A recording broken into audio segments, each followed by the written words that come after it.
June 4th, 1944. Midnight.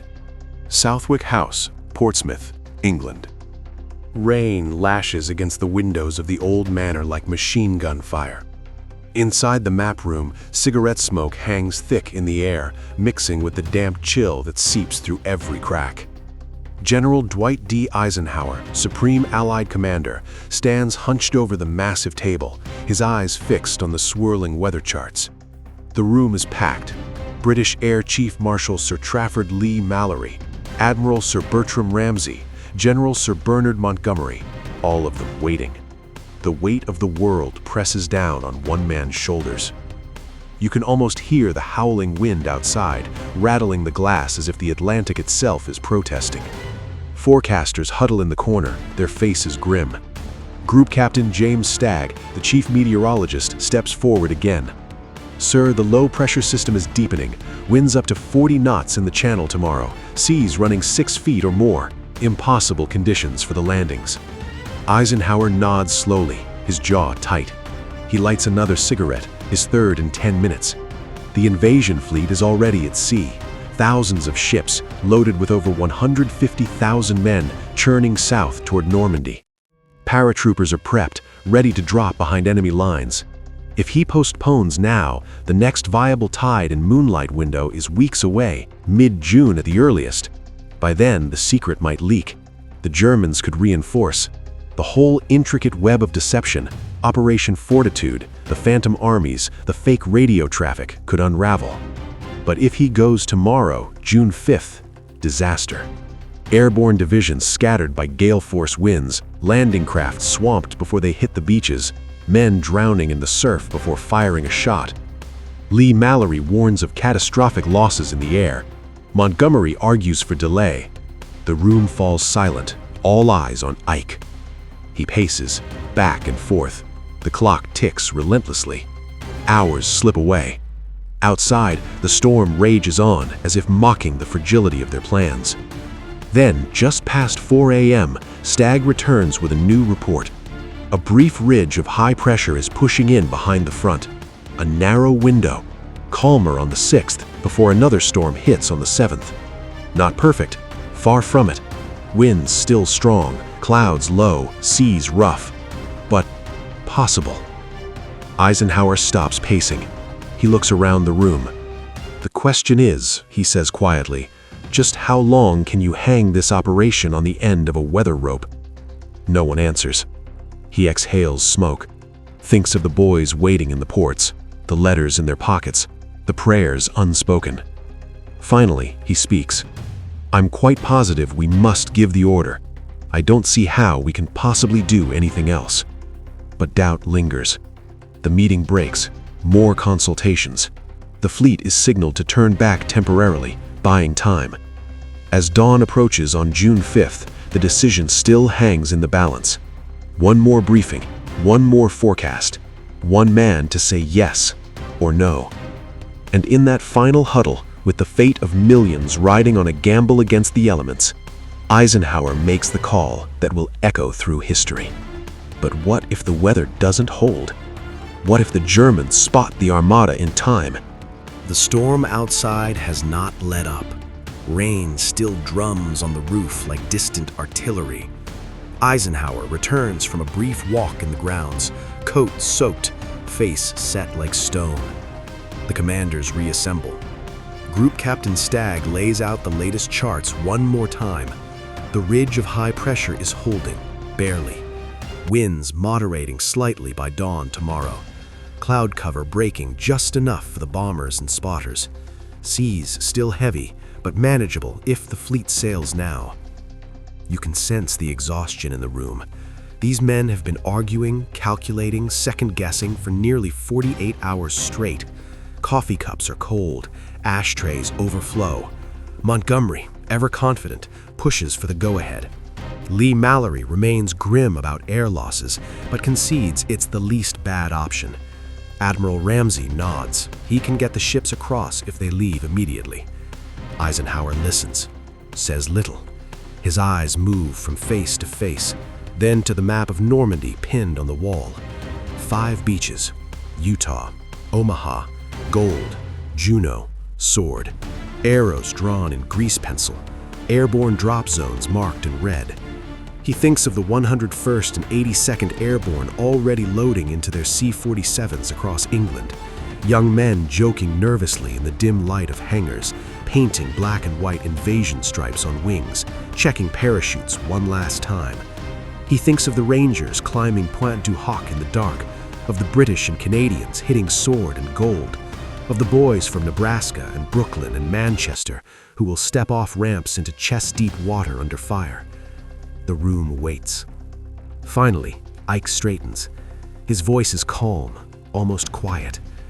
"Okay, we'll go." Just 3 words, no drama, no flourish.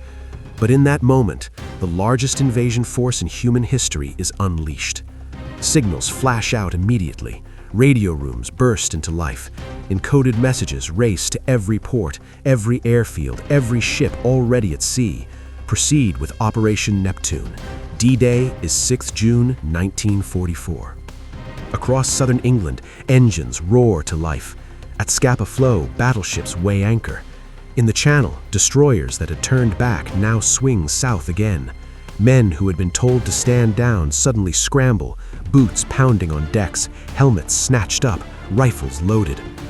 But across the water, in Normandy, the German defenders are strangely quiet. Atlantic Wall garrisons play cards in concrete bunkers. Field Marshal Erwin Rommel, commander of Army Group B, has left for Germany the day before to celebrate his wife's birthday and meet Hitler about more tanks. He believes no invasion can come in this weather.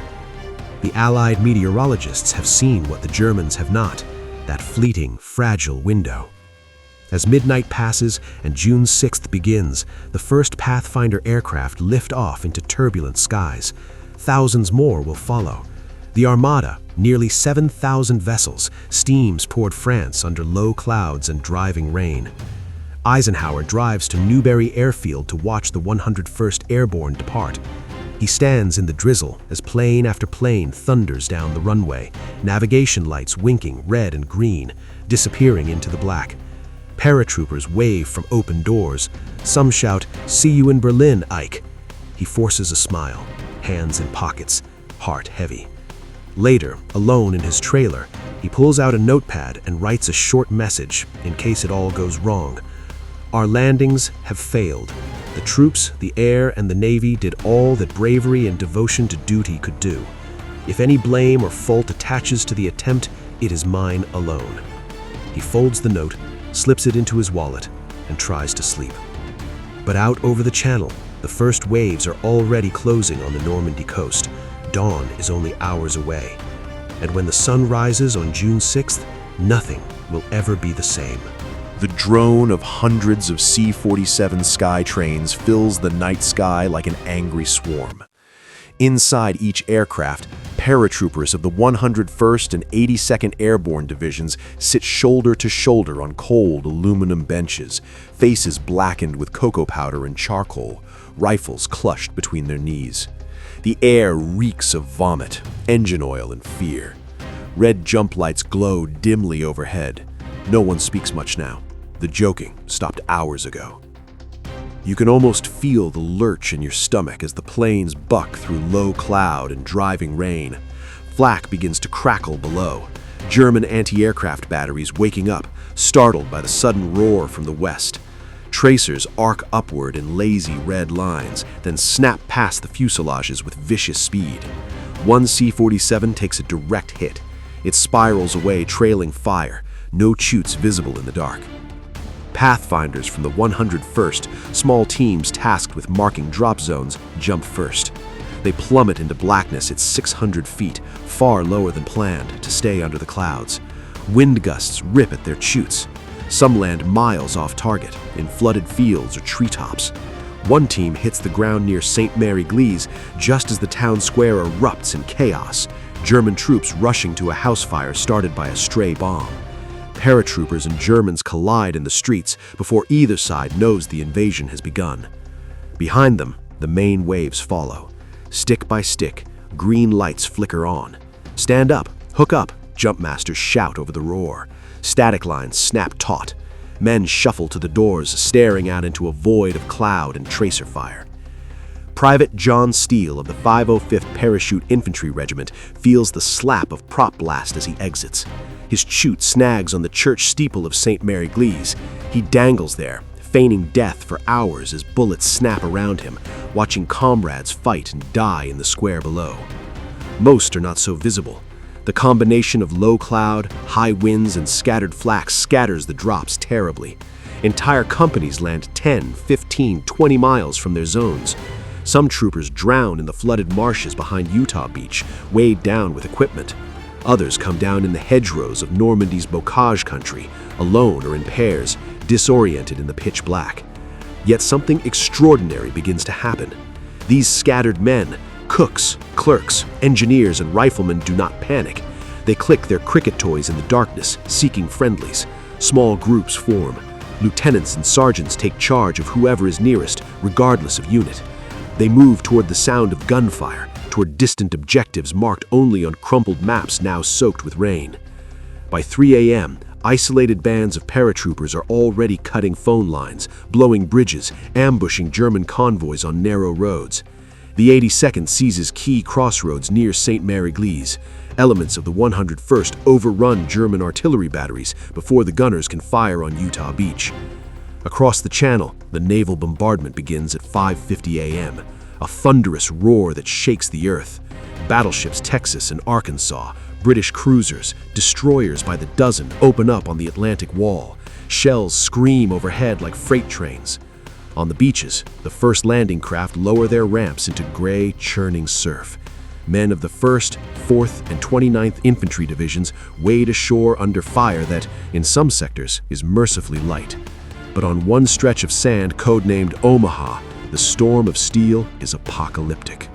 And there, in the first light of dawn, the true cost of Eisenhower's gamble begins to reveal itself.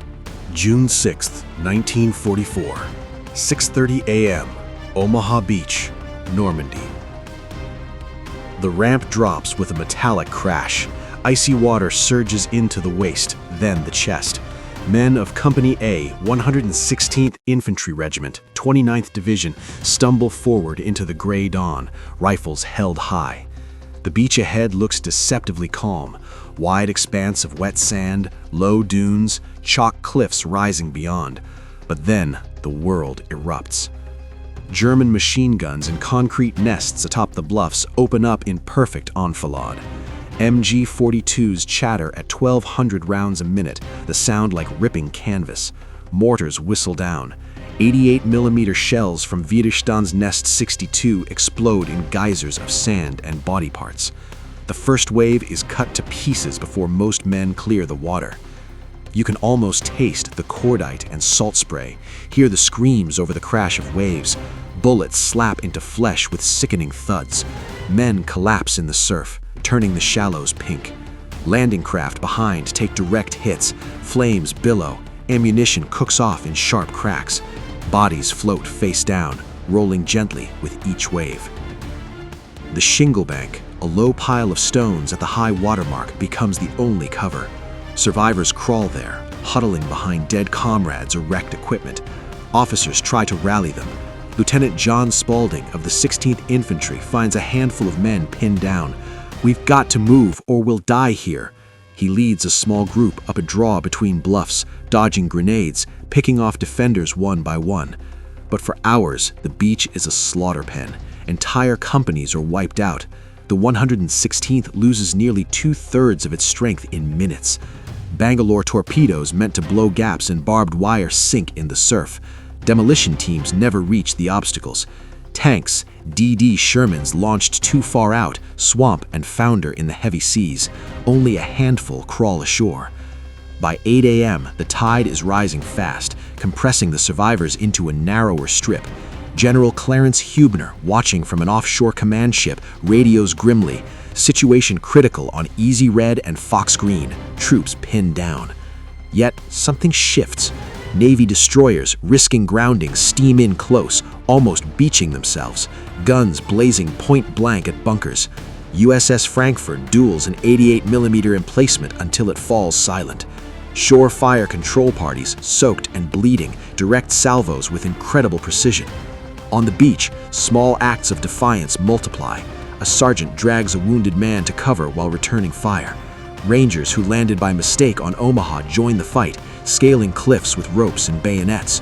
Colonel Charles Canham, leg shattered, props himself against a wrecked tank and shouts, "They're murdering us here. Let's move inland and get murdered." Slowly, agonizingly, gaps open. Men filter through minefields, up the bluffs, silencing pillboxes from behind. By noon, the German defenders, many of them conscripted Ost troops, begin to waver. Ammunition runs low. Command posts are overrun. But the cost is staggering. Over 2,000 American casualties on this one beach alone. The sand is littered with equipment, bodies, burning vehicles. The waterline is a tangle of obstacles and floating dead. As the afternoon wears on, follow-up waves land on a beach now secured at a terrible price. Engineers clear paths, tanks rumble inland. The road to Vierville and Saint-Laurent opens. Omaha has held, barely. And with it, the entire western flank of the invasion hangs in the balance no longer. The lodgment is secure. But inland, German panzer reserves are already stirring. Rommel is racing back from Germany. The battle for Normandy is only beginning.